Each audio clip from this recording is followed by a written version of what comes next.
Hello friends, ഇന്ന് നല്ല അടിപൊളി മഴയായിരുന്നു. പൊതുവേ മഴക്കാലത്ത് തുടങ്ങുകയാണെങ്കിൽ മെയിൻ ഫാനിൻ്റെ സ്പീഡ് കൂട്ടുക, മുറി അടയ്ക്കുക, ജനൽ ചെറുതായിട്ട് തുറക്കുമ്പോൾ ആ ഒരു ഇരുട്ടും ആ മഴയും കാറ്റൊക്കെ ഉള്ള അടിപൊളി അറ്റ്മോസ്ഫിയറാണ്. സോ നമ്മൾ ഇന്ന് വന്നത് വേറൊന്നുമല്ല, നമ്മൾ കഴിഞ്ഞ വീഡിയോയിൽ കണ്ടിരുന്ന ഏട്ടത്തലച്ചിയുടെ കുഞ്ഞുങ്ങൾ വിരിഞ്ഞിട്ടുണ്ട്. പക്ഷേ ഇത് ആദ്യം കണ്ടത് ചേട്ടനാണ്. അപ്പോൾ ചേട്ടനാണ് ഈ വീഡിയോ എടുത്തത്. അതിനുശേഷം ഞാൻ പിന്നെ നോക്കിയിട്ട് കിട്ടിയില്ല. പിന്നെ കുറേ നേരം കാത്ത് കുറച്ച് സൗണ്ടൊക്കെ ഇടുമ്പോഴായിരിക്കും ഇത് വരുന്നത്.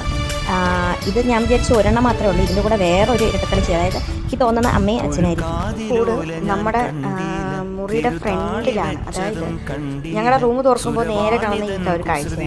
ഇപ്പം ഞാൻ ഇടയ്ക്ക് വൈകിട്ടാകുമ്പോൾ എക്സസൈസ് ചെയ്യാറുണ്ട്, ഈ സൈക്ലിംഗ് പോലത്തെ പരിപാടി ചെയ്യാറുണ്ട്. അങ്ങനെ ഇരുന്നപ്പോഴത്തേക്കും ഇതാവണ്ടേ ഒരാൾ വരുന്നു. ആദ്യമൊക്കെ നമ്മളെ കാണുമ്പോൾ പേടിച്ചു പോകും, പിന്നെ അതിന് മനസ്സിലായി നമ്മൾ അവരെ ഒന്നും ചെയ്യൂല എന്ന്. പിന്നെ നമ്മൾ അടുത്തിരിക്കും, പക്ഷെ തൊടാനൊന്നും പറ്റൂല. അപ്പോഴത്തേക്കും അത് പറന്നു പോകും. പിന്നെ ഞാനും വലുതായിട്ട് അങ്ങനെ ഡിസ്റ്റർബ് ചെയ്യാനായിട്ട് പോകത്തില്ല.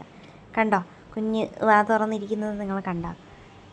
സോ ഇതാണ്, നല്ല ഭംഗിയാണ് ഇടയ്ക്കിടയ്ക്ക് ഇതുപോലെയൊക്കെ കാണാൻ. ഞങ്ങൾ താഴെ ഇരിക്കുമ്പോൾ ഫുഡ് കഴിക്കാനൊക്കെ പോകുമ്പോഴത്തേക്കും ഇതിൻ്റെ സൗണ്ട് കേൾക്കുമ്പം മനസ്സിലാവും. നല്ല രസമാണ്. എന്തായാലും കൊള്ളാം. ഇത് വലുതാകുമ്പോഴത്തേക്കും അതിൻ്റെ വീഡിയോ നിങ്ങൾക്ക് ഞാൻ കാണിച്ചു തരാമേ. Okay, by.